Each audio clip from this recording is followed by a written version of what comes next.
guys, it's Colleen from Rebellion Off-Road, and Ruby. Just decided that I'm going to take on a little project with my 2021 Rubicon Jeep. I want to highlight some stuff on it, give it a little bit of color. I'm undertaking, I'm going to paint the hood vents. So I'm going to try a silver and highlight the silver that's on my Jeep already. So we will see how it turns out. Yeah, something I'm going to undertake myself. I will take you through the process, just in case anybody is interested in doing it themselves, what I did and how I did it. So yeah, stay tuned. Okay, so I am just prepping, so I'll let you know the supplies that you're going to need to get this kind of modification done. So what I did was I purchased, Paul and I swear by this stuff, it's bed liner, kind of a durable paint that you can put on. So that's what we'll do. I can get this at Canadian Tire, and it's, don't quote me, but I think it's about $30 per tin. Could be 40 as well. I do know you can buy, so I've chosen silver. I may decide to get a lighter color. I'll use this as a primer itself, but not 100% sure if the silver that I chose yesterday is the right silver for my Jeep, but we'll see. Anyways, so just a regular vehicle spray paint. You can, there's lots of brands that you can get, but this particular one, this particular size of can was approximately $21. I bought 2 cans just in case, and then a varnish clear coat that will protect the paint after, and again I believe this was about $22. You're gonna need painter's blue, I just used painter's blue tape, a knife for trimming the tape, and something to hold the tape down in tight corners. So this is just a little pick that we have. So firstly, I prepped this last night, stayed up very late and got it done with a little bit of assistance with Paul. I was a little unclear of how to get it as straight as you need it, but what I did was I covered the vents, so no paint will go into the vents.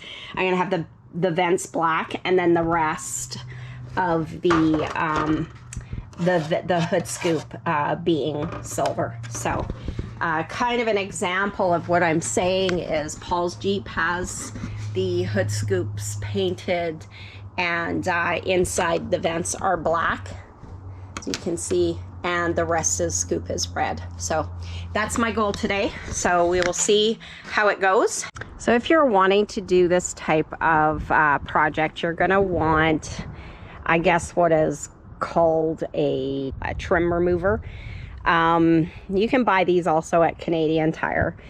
Their objective of using this tool is to remove these little tabs. So what I did was I took, if you can see this, I'll show you. I took all of the tabs off in order to pop off what was there, the hood vent. So the hood vent is now out and ready to be painted. Okay, so hopefully you guys can all see this. This is the tool that you use for the tab removal.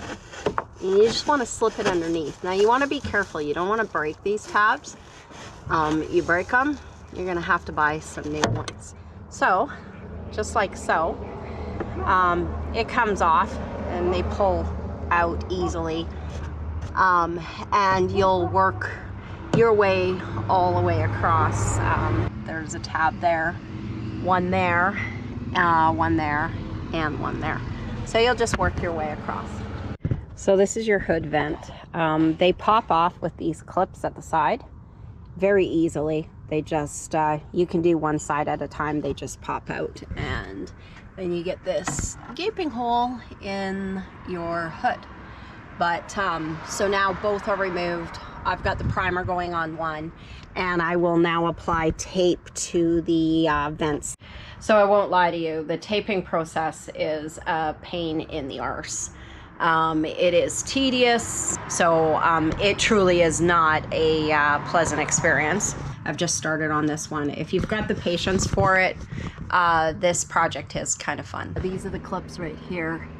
I actually broke one, so I'm gonna have to replace it, but I just didn't put one over here, which I didn't think it really affected too much. It was pretty tight there anyways, so I'll pick up, you can pick them up from Canadian Tire and I'll put it back. So I've put it all back up, I've tacked it back and cleaned up my engine a bit, got all the dust out of it, and I will show you what I've done.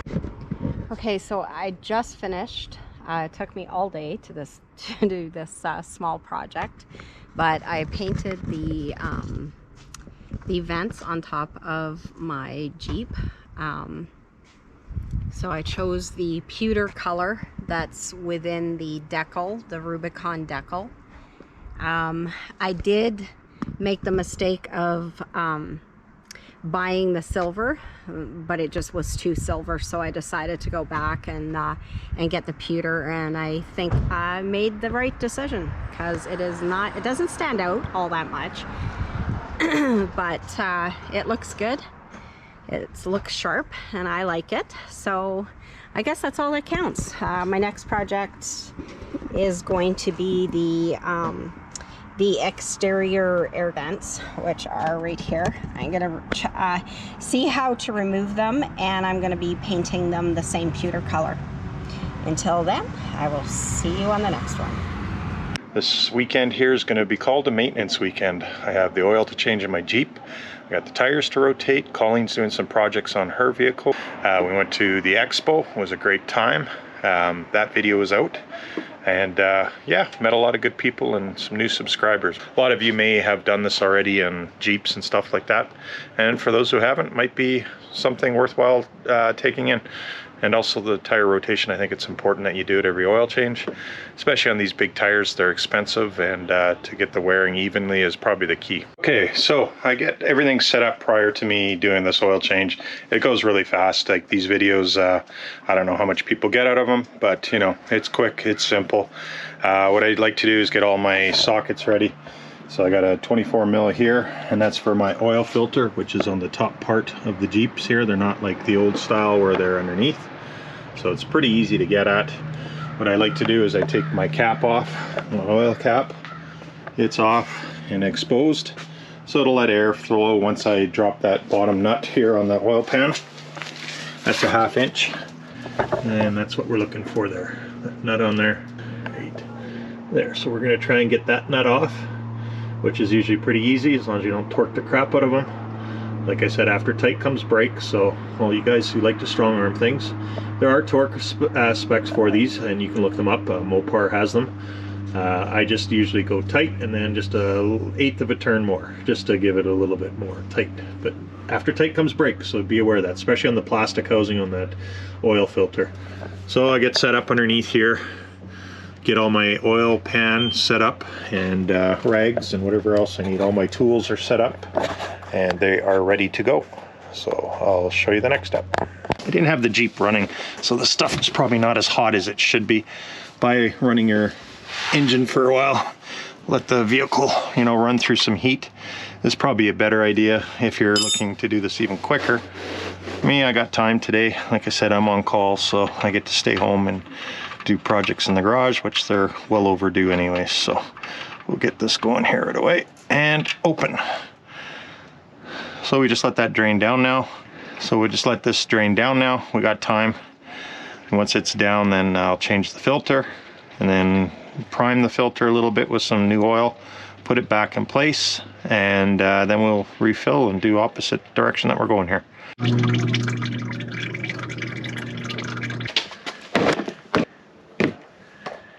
So with a Mopar oil filter, it'll come in a little box.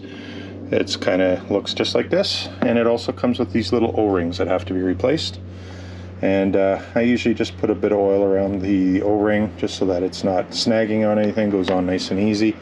And then I just pre-lube this a little bit, pour some oil in it. This way when you start up your motor, it's not starving for any of that oil. It's already kind of pre-lubed. Don't know if you have to do it. It's just what I've been doing all my life, so that's what I'll continue to do. And what I usually do is when I take this old filter out, I'll pop it into the box that came with this one, and I put it in a plastic bag and I put it in for recycling. So the cap's pulled off. I'm going to clean all that out, you know, with brake cleaner. Take the old O-ring off. That's the old O-ring. That's where it sits. And if you don't have one of these little handy tools called a pick tool, excellent for taking O-rings off and also putting them back on nice and easy so you're not stretching or busting them or whatever the case may be. Very handy. Comes in handy for everything.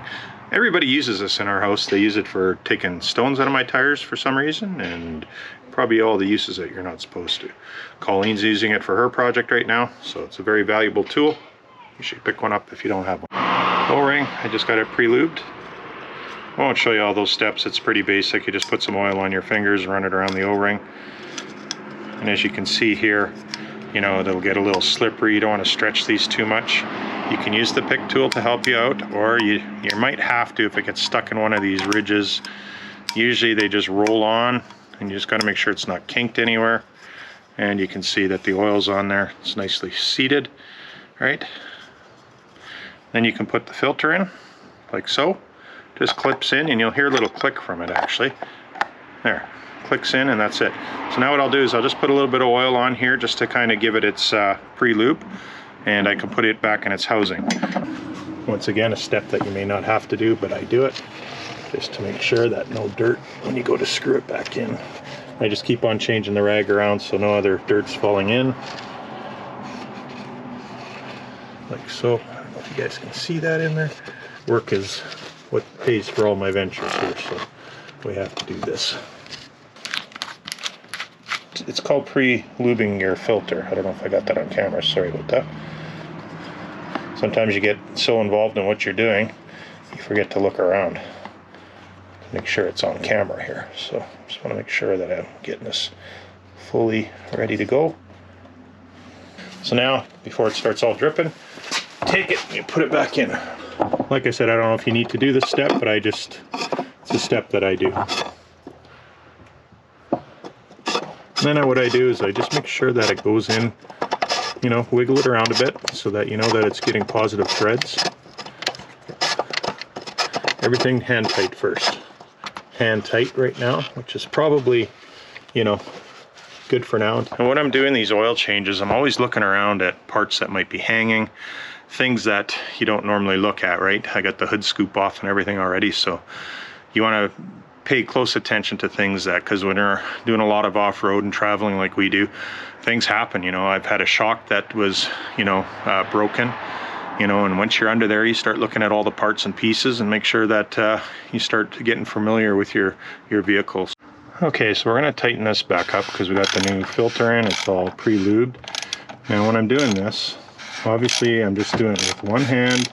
I'm not cinching up on it as quick as my, you know, you can hear it going in.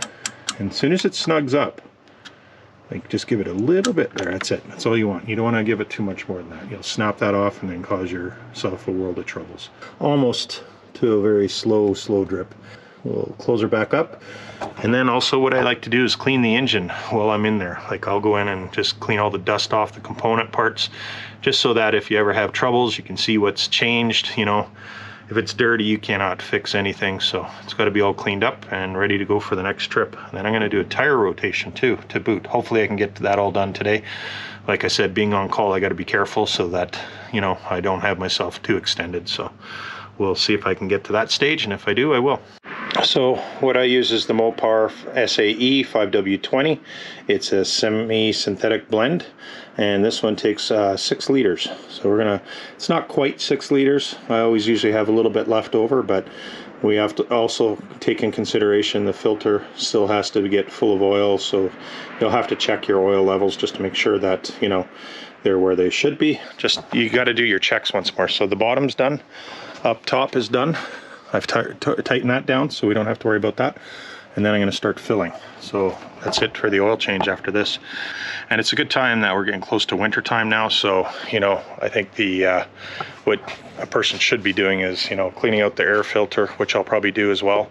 I do that after every trip, so it's not kind of just on my oil change. Check your fluids, you know, make sure that, you know, everything's topped up so you're not going into winter, you know, thinking, oh, did I do that? Did I do this? You know, I've changed my washer fluid to the winter ones now. I've checked my coolant levels. They're all topped up. My battery, I've got this cool battery.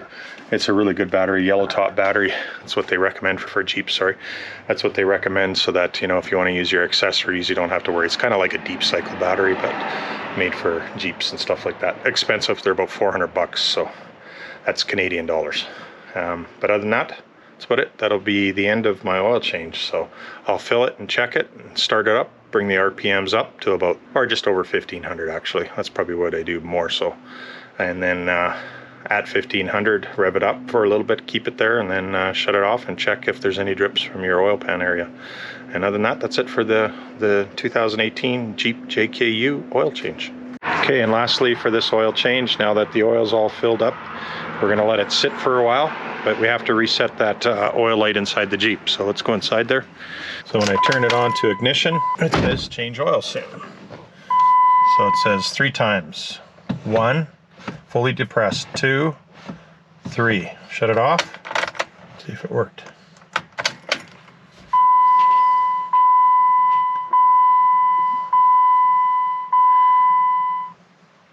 And it has. So we have no more oil, change oil light soon. So we're good to go.